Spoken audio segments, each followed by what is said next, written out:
Hello বন্ধুরা, আশা করি সকলে ভালো আছেন।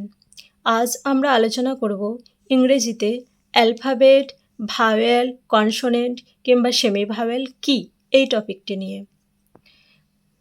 এখানে যে ২৬টি লেটার আছে, এই ২৬টি লেটারকে নিয়ে গঠিত হয় ইংরেজি অ্যালফাবেট, অর্থাৎ এই প্রত্যেকটি লেখাকে বলা হয় লেটার, এবং ২৬টি লেটার একত্রিত হয়ে যে পেজ বা ফরম্যাট বা বর্ণমালা ইংরেজিতে থাকে সেটিকে বলা হয় অ্যালফাবেট।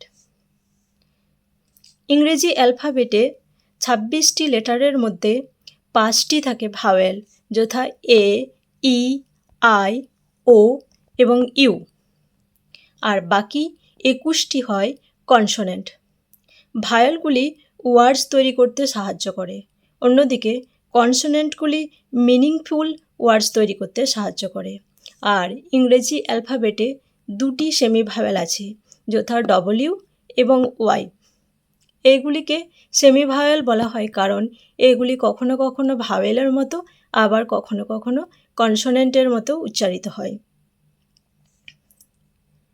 আজ এই পর্যন্তই, পরবর্তীতে দেখা হবে নতুন একটি ভিডিও নিয়ে। ততক্ষণ সাথে থাকুন।